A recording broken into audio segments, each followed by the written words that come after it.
I look after the Skills Hub on the BA Learning platform, and we've just added 4 pieces of content about grant applications from different booksellers who have successfully applied for grant applications. And what we've got here today is a panel of Tracy Kenny from Kett's Bookshop, who's going to talk for 15 minutes about how you've successfully many times prepared and applied for grant funding. And then we've got Catherine and Claire from the Heath Bookshop, who are the winners of the best independent bookshop in the UK and Ireland. So I think that deserves a round of applause. And Pete Stones from the Arts Council England. And Pete, Claire and Catherine will have a chat after Tracy about how they went about applying for an Arts Council grant. And then at the end we'll have time for questions, if that's okay. We'll have about 10 minutes at the end. So keep your questions to then if you don't mind. So, Tracy. Will you time me? Yes, always. Right, okay. Right, hello everyone. My name is Tracy Kenny. I am from Kett's Bookshop. I lead Kett's Books. It's in Wyndham, which is just south of Norwich. I'm conscious that I may be speaking to people who are very experienced at applying for grant funding, and I may be speaking to people who haven't a clue, haven't started. So this is going to cover quite a variety. And I want to really stress that actually you can have the best funding application in the world, but it's up to the funders to offer the funds. So it's actually really important just to get the application going, and then the funds may turn up. So those are sort of some footnotes. So I am going to talk about preparing to apply for grant funding. My story, our story, is this is a tiny little photograph, but you can see there are 2 ladies. That width, that's basically the bookshop. That width, half again, was the depth. That was our tiny little bookshop in a courtyard off the high street. In May 2022, I sat in there. I knew our momentum, I knew our potential, I knew our problems.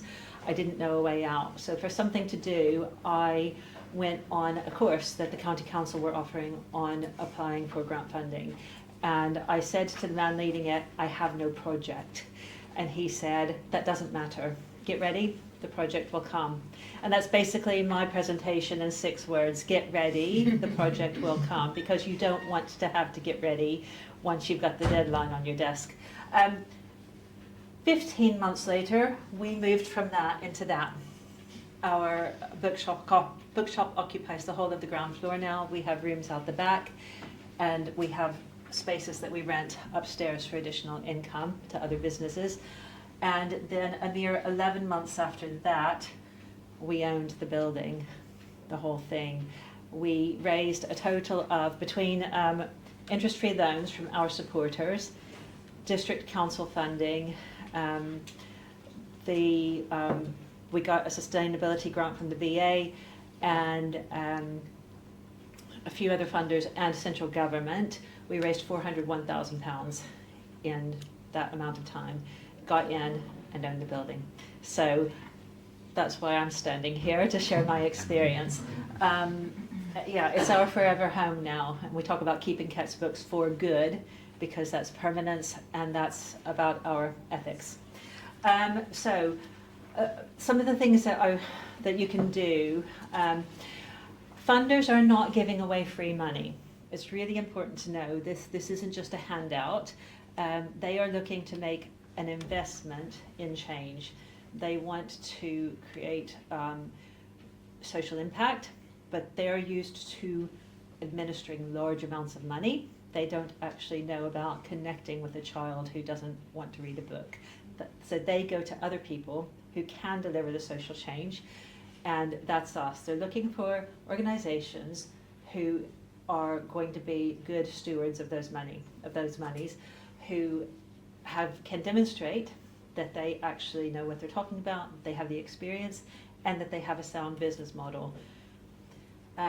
My best advice is to open a blank Word document, or Google Docs if you prefer. Use the headings so it's all organized with a table of contents, and start dumping all that stuff that's in your head into a document, because you know about all your experience, you know about all your outreach, You know about all your connections. Start getting it on paper, because when you need to apply for a fund, you need all of that already in place. You don't want to forget anything. All the things I'm going to suggest that you collect can all go in that document. And it's really important, because when you see it all in one place, it's really encouraging for you and for your team to see, this is who we are, we've got all this going for us. And that will start to encourage you and to give you more confidence as well that you can do this. And then you can go back to it, and you've got to start on a business plan for if you ever want to apply for the really big funds and you need the business plan, it's already in shape. For our big application, the application itself was 50 pages, but the business plan was 150 pages. So it took a month solid to prepare, but it was successful. This is my best tip. Start collecting it all. Put it all in one document. Talk about the difference you're making. So you know that you do good work. You know that people are buying their books from you because you're on the high street, because you're an independent bookshop, and those are very worthy, but you're doing more than that, aren't you? You know the difference you're making about how people's lives can be changed by finding a good book. You know that you're creating this change. You need to tell your supporters, that your loyal customers, actually we're doing this as well. Actually we're providing books to the homeless shelter. Actually our damages go to the Y. Whatever it is you're doing, share those stories so that they know that if they had the choice between two independent bookshops on the high street, they're buying into and making something more important happen by shopping with you. And we will come back to those people. One bookshop does this in a really easy way. This is Changing Hands in Arizona.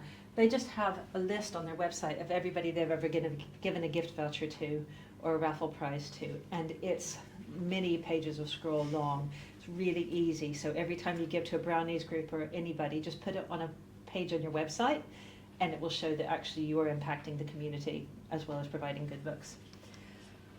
Gather your feedback into a folder. Every single week, we all hear someone say that they appreciate what we're doing. Things like, sometimes people in the bookshop are the only people I see all day. I'd be lost without someone to talk to in the bookshop.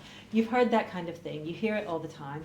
Write it down. Get it in that document, because when you go to say that you're going to be solving a problem, these are the real life human anecdotes that are going to give another aspect to your argument. And you need these, and actually it's really nice to see as well, like Fleur was talking about this morning, get them all in one place. This is who you are as you go, and you want to capture that.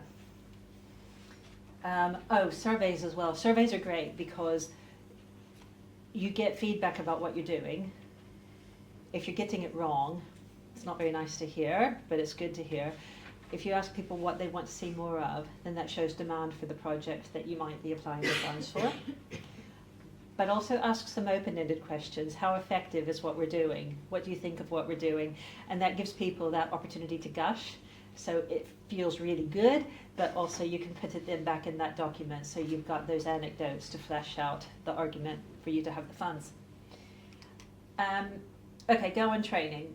So I've said this to some people and they've said, I don't need training, I already know everything. So the point is not necessarily about the learning, but actually you do stand the risk of learning something.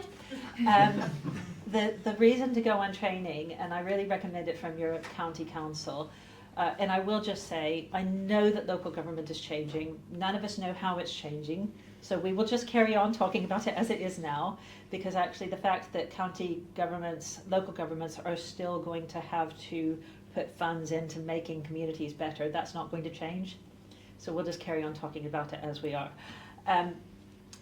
If you can go on some local training, then you are talking to the key players, the people who are in the rooms when decisions are being made about what's going to happen next. They've got foresight and inside knowledge, and so if you make friends with them, then they will want to help you. You tell them that you're running a bookshop, tell them about the impact that you're having, and then they will say, actually, you need to look at this report, you need to find out this information, I will introduce you to someone. So you make friends, because actually people like to help, And if your application is successful, then you are one of their case studies, and that protects their job. So go on the training, learn, do well, make friends, and everybody wins.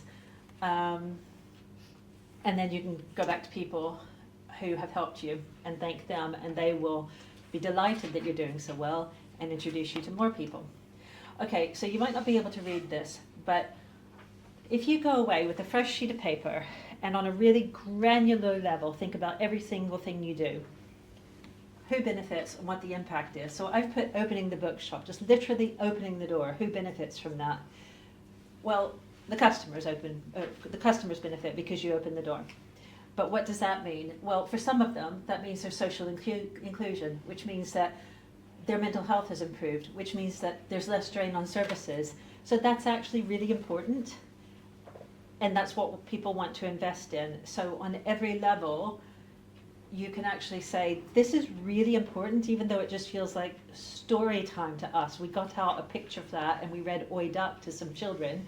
Actually, that's doing all the things we know about how encouraging love of reading in young children is one of the biggest indicators of their success in life, isn't it? So these little things actually really matter. So take credit, because these little things are life-changing. Capture it. Get everything you do, write it down. And if you haven't got an impact, or if it's a negative impact, then that's good information too. My clicker has stopped clicking. Okay. Know your local insights. So in Norfolk, it's called Norfolk Insights.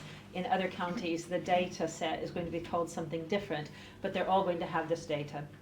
And so just go back to, you remember we made friends a few slides ago with the people in the training? You go back to them and ask what their locally produced reports are. Find out what local plans are, because you want your applications to be in line with the grand plan. You want your plans to be in line with the grand plan. And so you say, actually, we are supporting all the other work that you're doing. It makes you look knowledgeable, which then reinforces the idea that you're going to be able to manage the grant and deliver the outcomes. I really recommend you look as well on the website, Office of National Statistics, what's changed between 2011 and 2021. There are lots of rabbit holes to go down on that. So this is a report that our local council provided. How does health vary by place in Norfolk? About a quarter of a mile down from our bookshop, which is no distance, through the lights, under the railway bridge, is an area called Silfield at South Wyndham. That's no distance, right? We've got the idea that it's sort of run down. Because I looked at this report, which nobody else really knows about, I found out that in South Wyndham, the percentage of emergency admissions to hospital for 15 to 25-year-olds per 10,000 is 60% higher than the national average. So that's a statistic that actually literacy could do something about. Exposure to culture could help that, and we didn't have any idea. So this statistic and the one below, emergency admissions for self-harm in that area for all ages, is 47% higher than the county average. Those are things we need to know about. They're on our doorstep, so that's our priority really. 4 minutes, thank you. Find out what funds are available locally.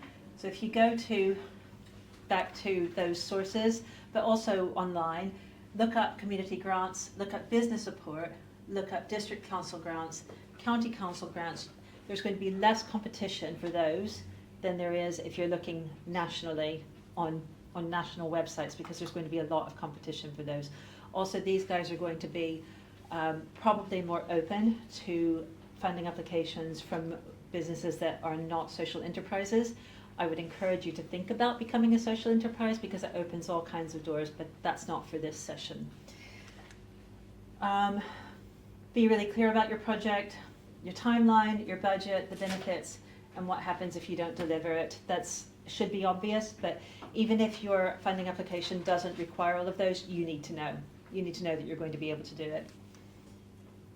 And then this is my favorite, get your data in place. So if you've got an EPOS system, you've got the key to unlocking all kinds of data. So what's your footfall? Nobody knows what their footfall is, but you know how many transactions you've had in a day on average. So you figure out, you come up with a formula. Well, we have this many And so I reckon there's probably 25% more people who don't buy books, and so that's our footfall. And then outside, how many people stop or don't stop? You come up with a formula, that's how many people are walking by. If you move the shop and you figure that you're going to have a 40% increase, you've got the formulas to unlock any data you want just in your EPOS system.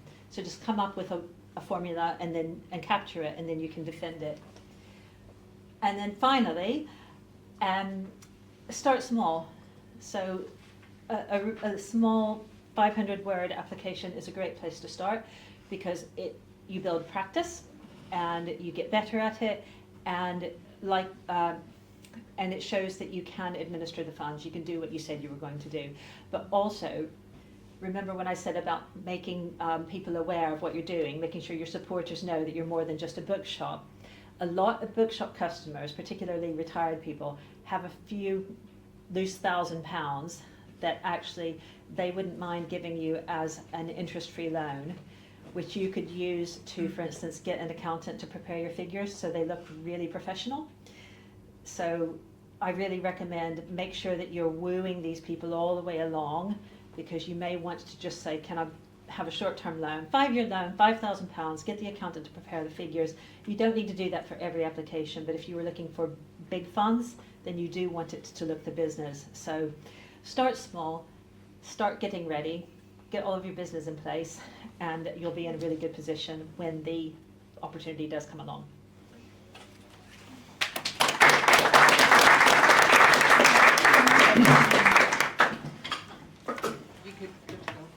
Thank you very much. Thank you, Tracy. Tracy has brilliantly introduced so much of what we're about to talk about. I couldn't have done it better myself, but I will try. I'm Pete Stearns. I'm one of the relationship managers from Arts Council England, and my speciality is literature. So I cover the whole of the Midlands region, but I also have colleagues in all of the other areas of the country. Now, it would normally take me about an hour to take you through the Arts Council guidance, which you're lucky I'm not going to try and do today, but I do really recommend, if you are interested in exploring it, we have lots of accessible versions on our website. We have a customer services team, and like I said, there are people like me around the country that you can get in contact with. So please do explore all of the resources if we pique your interest today. I'm really glad that I've got Heath Bookshop here, because there's no better way to explore the potential of Arts Council funding than actually the work that booksellers are doing with our funding.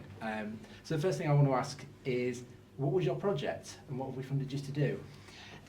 We did a literature and music festival. It was something that we'd kind of discussed doing, we were keen to do, and then we sort of heard that we might be able to apply for Arts Council funding, and the idea was to really combine literature and music in different venues in our local area in Kings Heath, which is South Birmingham. And so we had, a good example of something we did was we commissioned a project which was around a book called Deeping It by Adele Oliver, which was about the criminalisation of UK drill. It's an amazing book. And so we asked Adele to sort of create this show which had sort of capoeira dancers and poets and musicians, and so that was the sort of heart of what we wanted to do, something that people might access in a different way that was both literature and music combined. So that was just one example of something we did, yeah. But we had like 4 days of events. And Tracy touched on this really well. One of the key things for Arts Council, among many other funders, is the difference that you want your project to make. And a lot of people have great ideas, but actually, what difference is your great idea going to do? And that's one of the key things that we will look at when we look at an application. So that might be around literacy, it could be around children and young people, it might be some of the other statistics about health and well-being, like you pointed out, Tracy, that actually there are other social impacts that you think an arts project can have. So thinking exactly about, this is what we want to do because we have this level of ambition, but this is the impact that we want to make, and this is the difference that we want. So, what was the difference that you wanted your festival and your work to achieve? So we really wanted, where our bookshop is, we've got a really lovely community, we've got great venues, and we just wanted to bring people in to different venues. So we've got a great place called the Hare and Hounds, which is really famous, and we had book events in there, so that's getting a different audience in who possibly haven't been to a book event before. We had music in the bookshop. We just wanted it to be a community thing, and we also put some like poets in different shops that wouldn't normally be music. So we used the Oxfam Bookshop, we used a local opticians, a photo company, sort of friends in the local area to get more people in and to reach more people. Yeah, fantastic. And I think that really neatly brings on to my second point around partnerships, because partnerships are so integral to most funders' applications, but specifically Arts Council.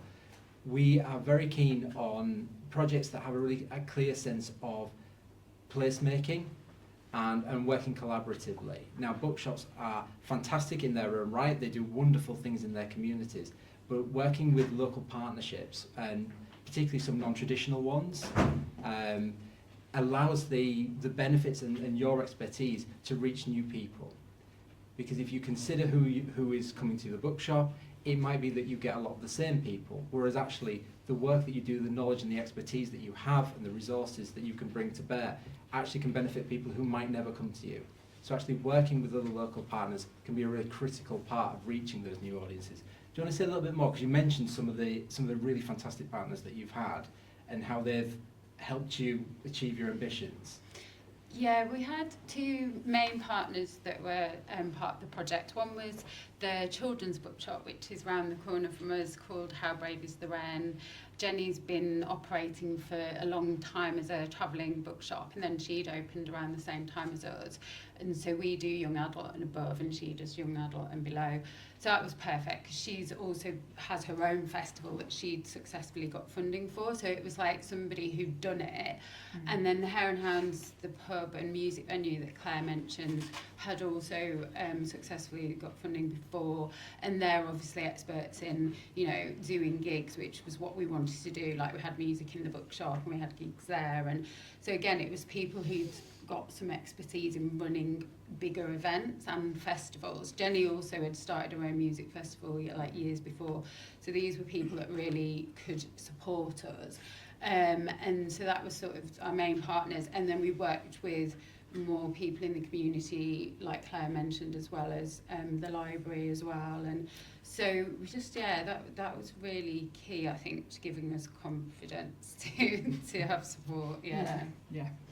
And it really pins your sort of ambition to be community oriented. Yeah. This is about placemaking, and it's about bringing all of those constituent parts together and building something that has a legacy as well, would you say? I think fair to say, because obviously this you've had more than one successful application, and how those partnerships have evolved. Yeah, so the festival we're talking about, we did last April, like 23, 24. And then we've got funding again to do it this April coming, so April 26. So we've got the same partners. So we're also going to get another sort of large project in the middle of it that will include, there's a Reach Behavioural School, so it's getting poets to go in and work with them, and that will be performed however they feel comfortable to do that. So it just really is bringing about the community. Fantastic, thank you. And just I suppose, taking a step back and going back to sort of the pre-application stuff, a lot of stuff that Tracy had mentioned around the advice, and you mentioned some of the partners who've applied before. What advice did you seek out from either the Arts Council, from the website, or from your peers who've had that as part of that process? We also spoke to customers, like Tracy said, and people checked our application and all that sort of thing, which was really good. Jenny had, again, all-in-one document that she could send to us, and it helped that, so we did the project and we sort of outsourced to them. And then Arts Council were great, obviously, you're always at the end of a phone, so that was always really helpful. We had to visit, didn't we, and that's why we went with Arts Council originally.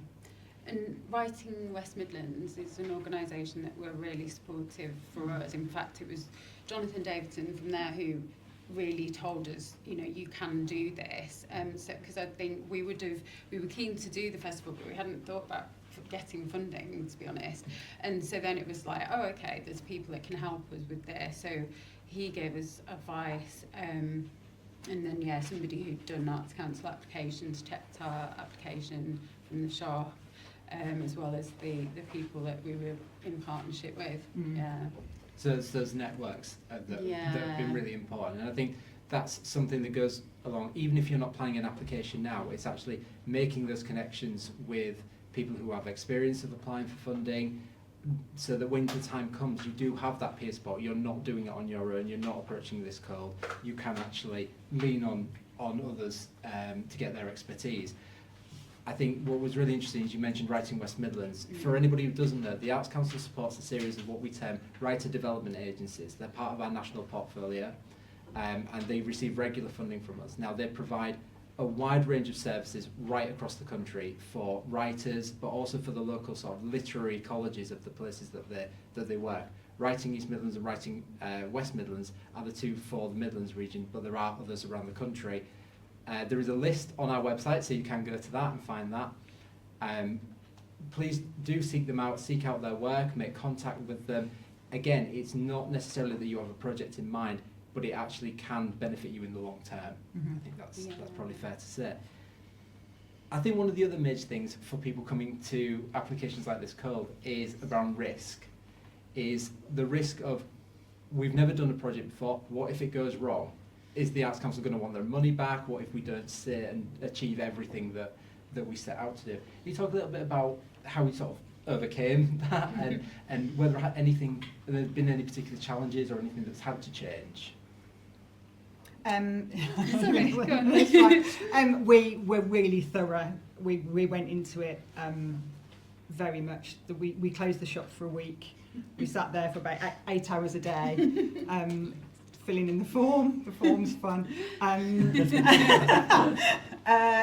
So we just made sure that everything was in place. So we put in the best application we could. We basically put in a fully formed festival.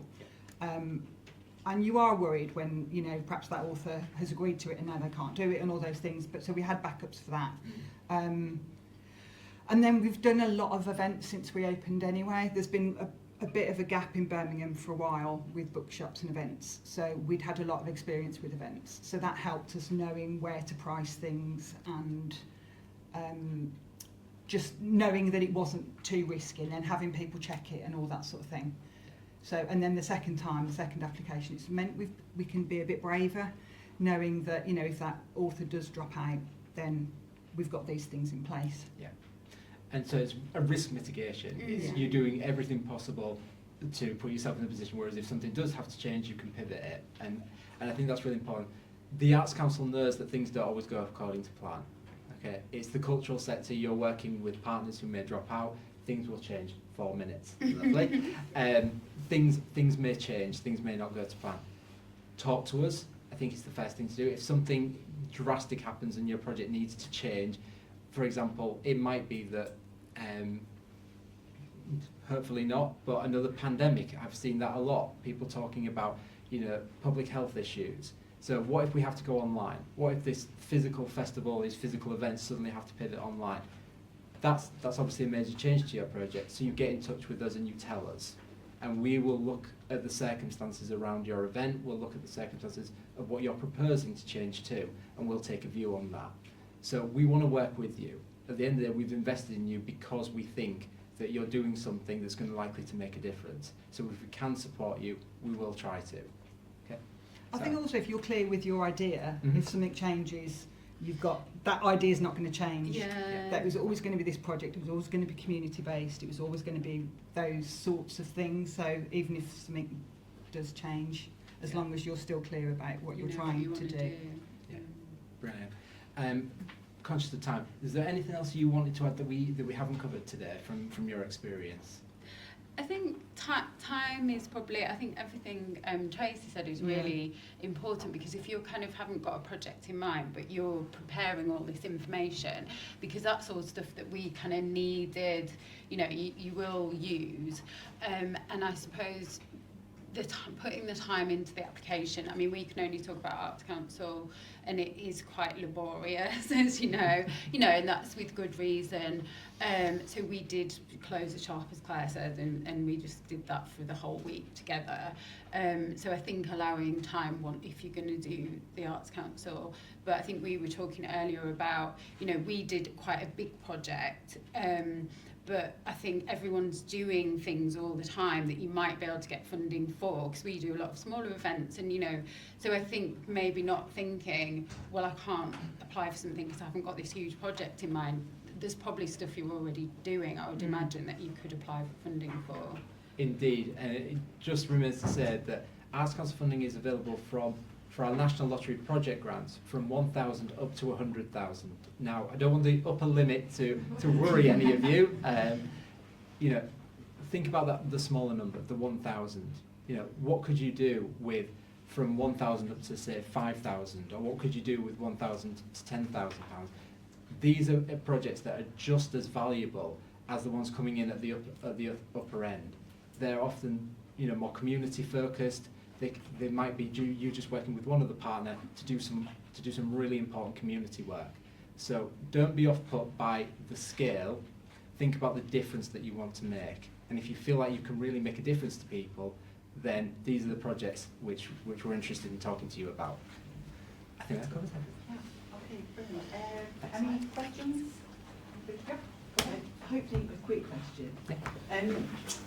You were saying before about getting funding for different places. If there was a bigger project that could work with getting some funding from you and some other places, is that something that you would consider? Absolutely, yeah. So projects can have match funding from multiple sources. So the Arts Council used to ask for 10% of your overall budget to come from another source other than the Arts Council. Then the world took a turn for the surreal during COVID, and the way that life is now, we've relaxed that. So we say, while we would like you to try and find a minimum of 10% from another source other than the Arts Council, it's no longer mandatory. So we can fund 100% of a project, but we would like you to try and get it, and then tell us about what you've done to try and get it. If you do have funding from another source, you can use that as a match towards Arts Council. Lovely, thank you. I've got a quick question for Tracy. I mean, I was slightly scared by the fact that you had to close the shop for a week and took that long. The first time we did, because it was short notice, the second time we did it at the beginning of January, so it didn't impact on the shop too much to do. Okay, that's, yeah. Because I just wondered, how long do you think you've been taking to do the grant applications? I mean, are you closing the shop, or are you stepping away, or? So it depends on how big the application is. But once you've applied for a few, then you've got that narrative in place, and you may have to tweak it. So one application I wrote in an hour, and we got £9,000. Okay. But that's because I'd done the work before. Yeah. And I will really stress the years that you've been open, that's doing the work. You've been doing the work. That's why you need to capture it and articulate it, because that 1 hour represented 10 years. And it also represented the other funding applications I had written. However, the big one, which was a total of 200 pages, that was a month.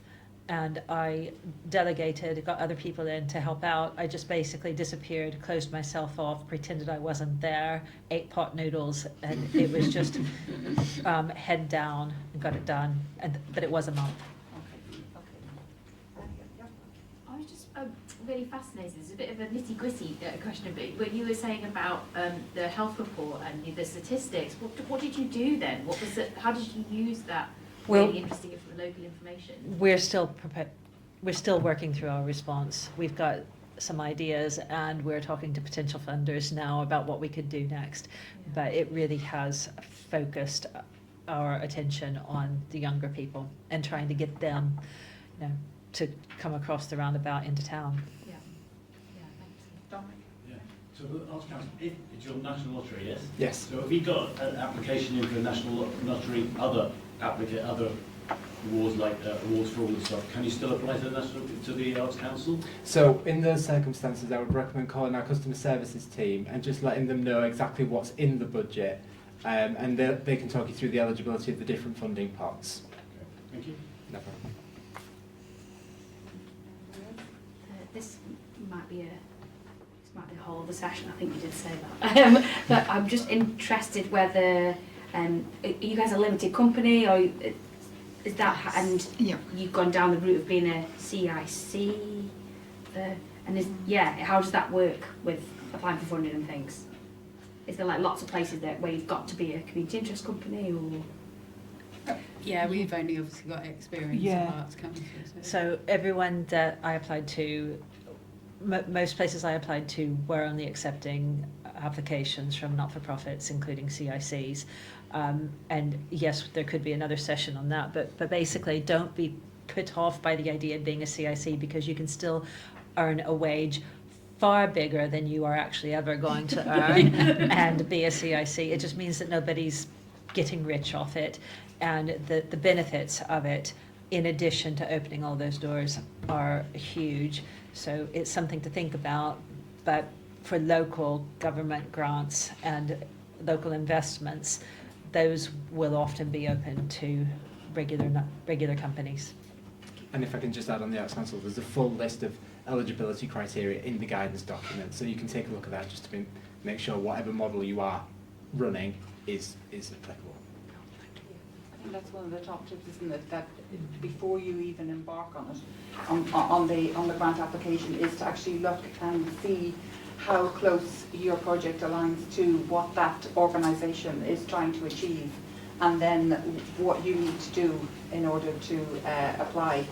And sometimes, am I right in thinking that they'll only give you 50% and you do have to fund some of it yourself? It depends.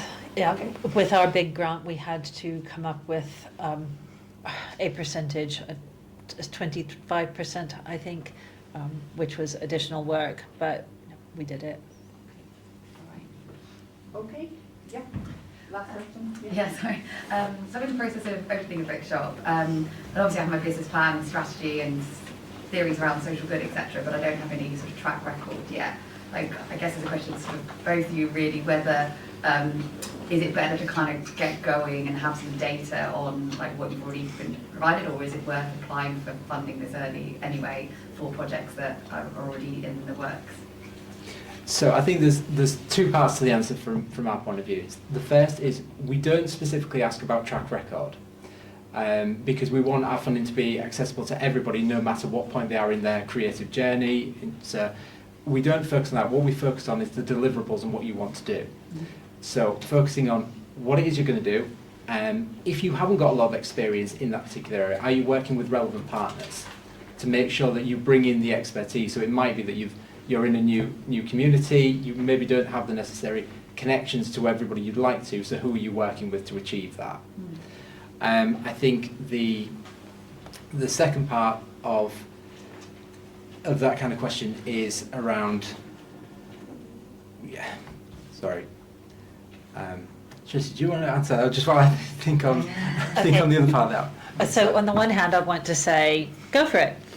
Because the experience will do you good. On the other hand, my first slide was about you have experience, you have established yourselves, you know what you can do, and actually, congratulations on opening your shop, by the way. But everything will change, and what you think you're about to do isn't what you will do. So I would probably say give it a year.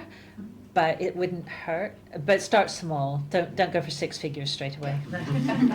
And so just to add the second part of that, which has now come back to me, is around data. If you don't have the track record, what data are you using? Just like Tracy said, it's if you can evidence the impact from the other initiatives perhaps in that area have had on the communities that you want to work with, you can demonstrate actually what you're building on or what you're contributing to. So even if you don't have that track record, it might be that there is other data that you can use to build a case for what you want to do. Thank you. Okay, that's great. So just last thing is that this week I think the BA have announced that we have a mentor in Tracy who will help you and take you through any grant applications. I think that's a moving announcement. Yes.